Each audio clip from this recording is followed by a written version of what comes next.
प्रधानमंत्री नरेंद्र मोदी अब से थोड़ी देर में असम पहुंचने वाले हैं और खास बात यह है कि मोदी का प्लेन आज हाईवे पर बनी हुई एक इमरजेंसी लैंडिंग स्ट्रिप पर लैंड करेगा।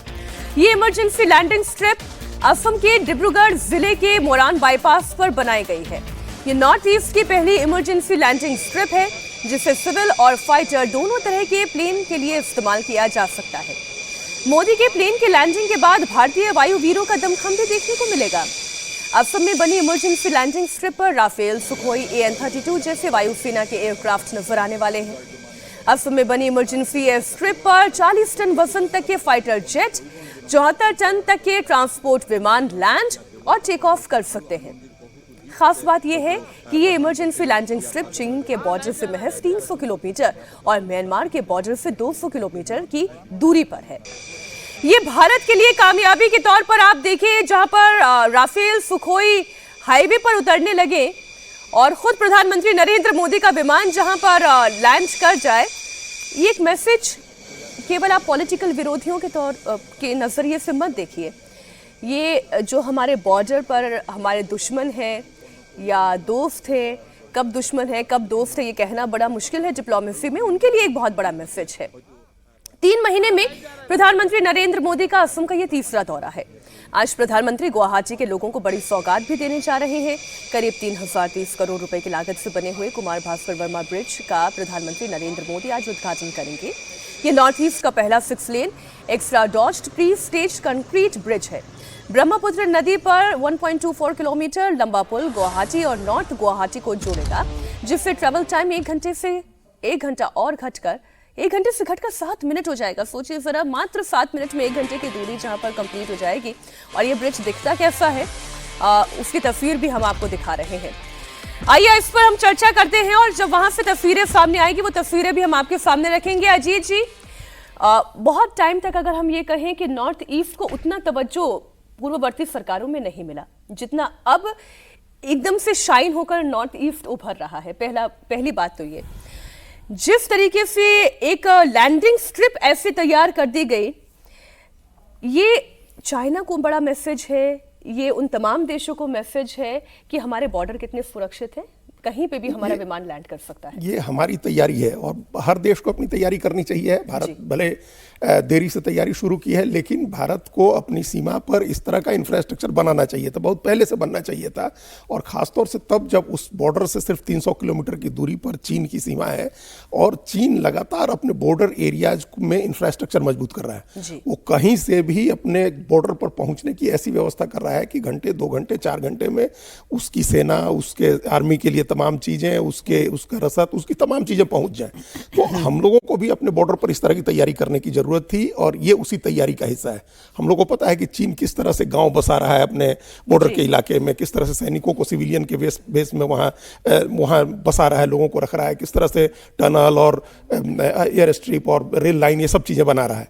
तो हम लोगों ने भी एक अच्छी शुरुआत की है डिब्रूगढ़ के पास, जहाँ से सिर्फ 300 किलोमीटर की दूरी पर है।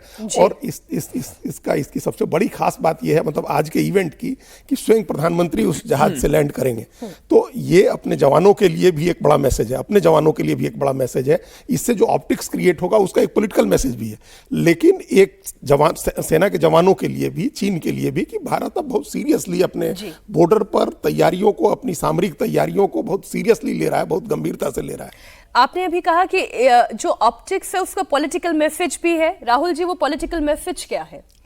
देखिए, एक तो पॉलिटिकल मैसेज ये है कि नॉर्थ ईस्ट को बड़ी सीरियसली लेती है ये सरकार, नॉर्थ ईस्ट में वो डेवलपमेंट करना चाहती है। और इसका आपने देखा होगा जिस तरह से रेल लाइनें वहाँ पे जो है बिछाई गई हैं, जिस तरह से वहाँ पे इंफ्रास्ट्रक्चर को खड़ा किया जा रहा है, जिस तरह से वहाँ रोड डेवलपमेंट हो रहा है, इसमें एक ना सोच की भी चेंज है।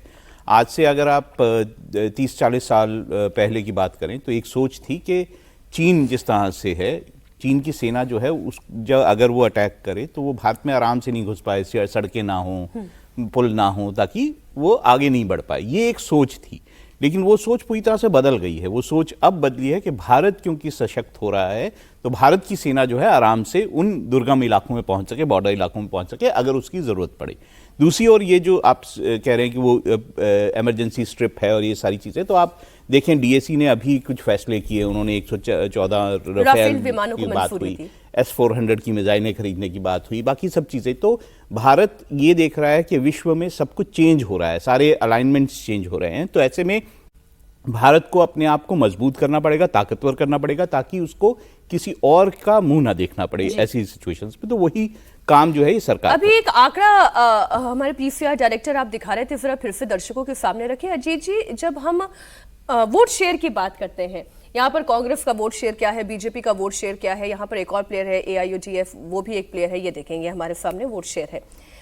तो 126 सीटों का गणित, क्या इन तस्वीरों के बाद इसका इम्प्रेशन असम के वोटर्स पर पड़ेगा? नहीं, देखिए, असम के वोटर पर भी पड़ेगा, पूरे देश के वोटर पर पड़ेगा। क्या भारतीय जनता पार्टी का एक अपना जो यूएसपी होती है ना, हर पार्टी की एक यूएसपी होती है, तो भारतीय जनता पार्टी की यूएसपी पहले से रही है राष्ट्रवाद पर। उसने एक तरह का एक अधिकार बनाया है जिसको लेकर के बड़ी आलोचना भी होती है कि भाई आप ही का एक अधिकार कैसे है, आप ही राष्ट्रवाद का सर्टिफिकेट किसी को कैसे बांटेंगे, ये बातें होती हैं ना। तो उसने अपने इस नैरेटिव को मजबूत करने के लिए लगातार काम किए जाते हैं।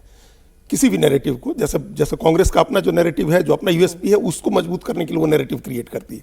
भारतीय जनता पार्टी का अपना है। तो ये असम के साथ साथ बंगाल पर भी इसका, ऐसा नहीं है पश्चिम बंगाल में भी चुनाव है वहां इसका असर नहीं होगा, ऐसा नहीं है। या ये तस्वीरें तमिलनाडु में नहीं देखी जाएंगी, ये तस्वीरें केरल में नहीं देखी जाएंगी, ये हर जगह तस्वीर देखी जाएगी। और ये देखा जाएगा कि जो प्रधानमंत्री 75 साल की उम्र में जो लोग कह रहे थे कि अब रिटायर हो जाना चाहिए है, वो जहाज में बैठ करके और एक ऐसी स्ट्रिप पर उतर रहे हैं जो इमरजेंसी लैंडिंग स्ट्रिप है, जो एक तरह से मिलिट्री पर्पस के लिए है, हाईवे ऐसा बना हुआ है। तो ये इसका एक बड़ा मैसेज है अपने आप में। तो भारत का भी टारगेट सेट है और बीजेपी का पॉलिटिकल टारगेट भी सेट है, जो आप असम में आज देखने जा रहे हैं।